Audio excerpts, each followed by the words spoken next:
I've neglected my plants something serious. And nothing says it like looking at this leaf on this Monstera Thai constellation. Oh, it looks crazy. So basically, after I traveled during the summer, a lot of the plants in here suffered, and they just haven't been the same since.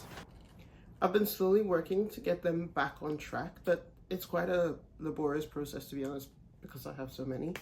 Lots of repotting, lots of treating for pests, and it's one of these things that I get about a third of the way through, and then I get interrupted, or I travel, or I do something else. It's been a really busy summer, and by the time you know it, the ones that I treated already basically need treating all over again. And I, being a Virgo, have this obsession with doing things in order. And so I've kind of been married to the idea of working clockwise or counterclockwise. And so I've been going in a circle around the room. Now, there's nothing wrong with doing it that way, but that of course means that I basically, after over a month, still haven't gotten around to doing anything about this Monstera Thai constellation. And I desperately need to, because this thing is desperate for a repot. I mean, I often say I need to repot plants, but this one needs it on a level that's hard to believe. So I'll just show you.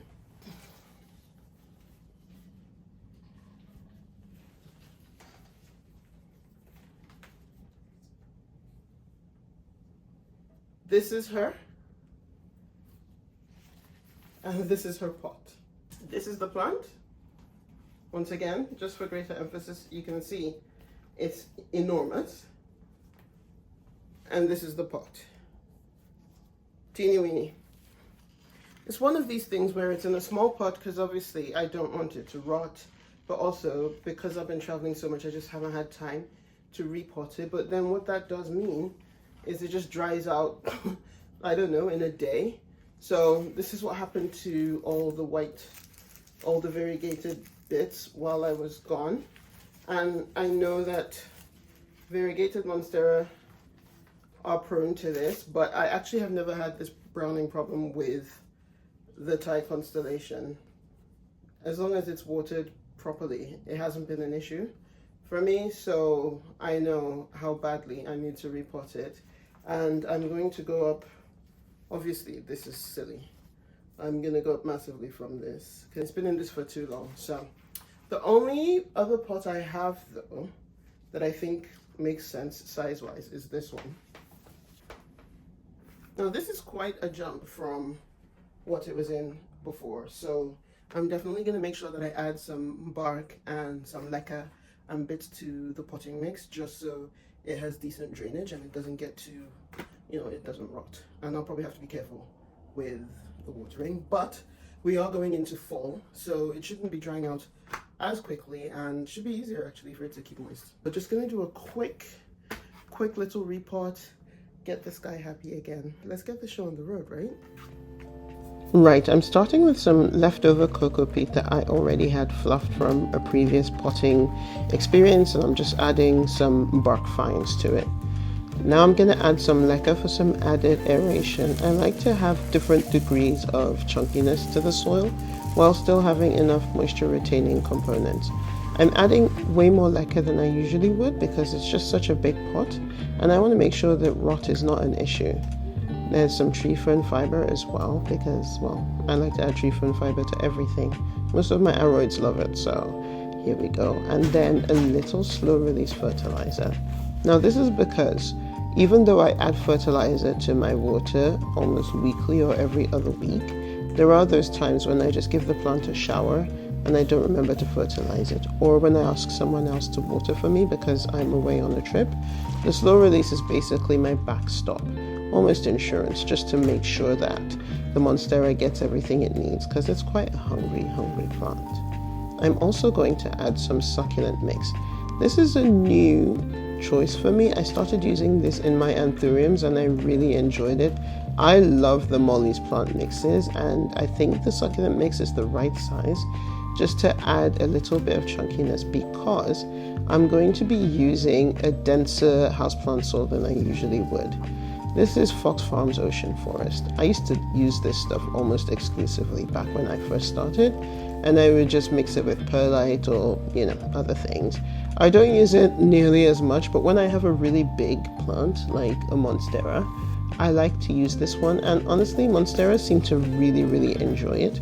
It holds a lot more water than some of the other mixes I've been using lately, so it's actually a really good choice for this because Monstera is quite thirsty, and this one's right up against the south window, so I think I want it to be moisture retentive but also very, very freely draining, which I think is what I've achieved with the components that I've put in the mix so far.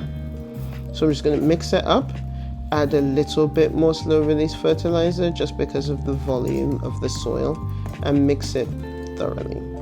Honestly, to me, few things are more satisfying than mixing up a soil mix.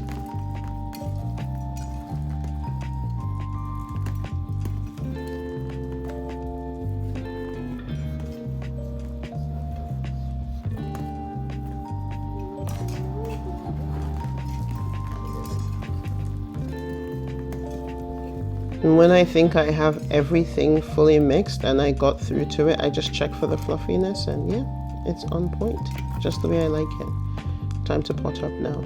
So as I said, I'm using quite a large pot, so I'm gonna fill it about maybe a third of the way with the soil mix, and then after that I will water it lightly just to kind of make it receptive to the new plant. That's something that I have noticed works really well in terms of avoiding any kind of repotting shock. If I moisten the soil that the plant is going into, it seems to help, especially when plants love lots of water, like a Monstera. I just think having a moist place to land is always helpful. I'm using some mycorrhizae because I remembered this time, and just watering again with it, and then now it's time to extract this plant from this tiny pot. And let me tell you, this is a workout, honestly. It's fully rooted into the pot, and some of the thicker roots are growing out of the bottom. I think maybe one of the aerial roots is in there as well, and those tend to be quite chunky. And so actually I had the hardest time getting this out of this pot, even though I watered it before. So yeah, I had to resort to basically pounding it on the table to see if it would loosen.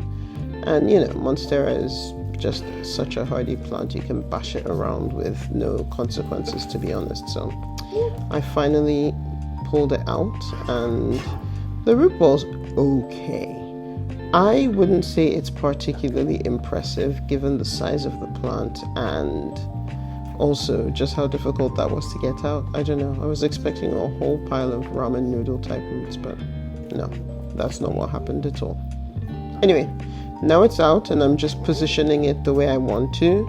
I'm not giving the plant a moss pole or a support. I'm going to let it crawl. So I've put the aerial roots in there just to grow into the soil for some added support so that they hold the plant up nicely, and I just think it looks really good like that, to be honest. I just didn't want something else on a moss pole. Change is good.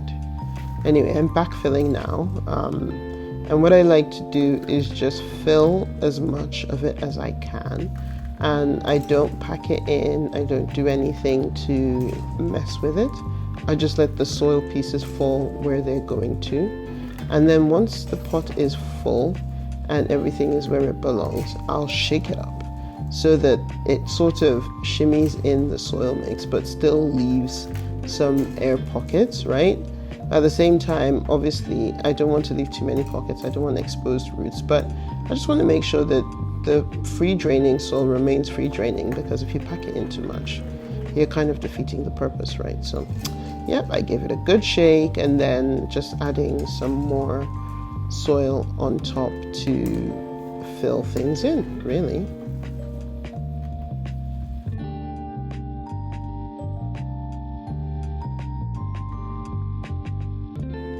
Obviously, water again now that it's completely full, and I'm gonna water very, very, very deeply because, like I said, one, this is a thirsty plant. Two, when you freshly repot, sometimes it can take a minute for the soil mix to take in terms of absorbing all the water. So yeah, just lifting it to see if the water's draining through yet, and it's all good.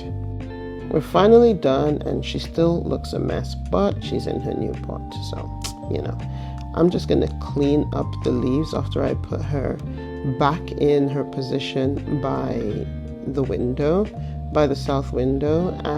Yeah, I'll just cut off any dead leaves and trim some of those brown bits and just generally make her look, you know, a little bit better and like she belongs. And that's that. That wasn't so bad, was it?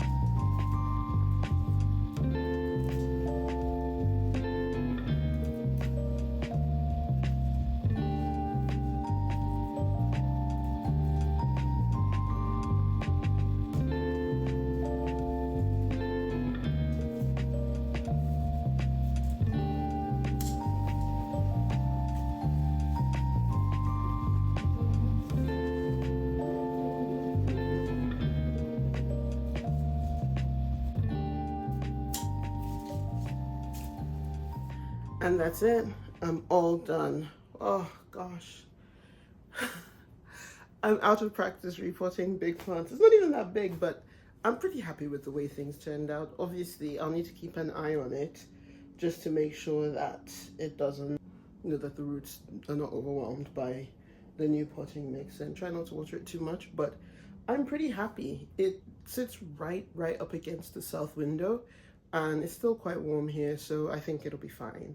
And yeah, that's it. If you want to see how Monstera Thai Constellation gets along and if it bounces back and hopefully continues to thrive, then be sure to subscribe. Leave me a comment if you want to see any other plants in particular. And, you know, till next time, I'll see you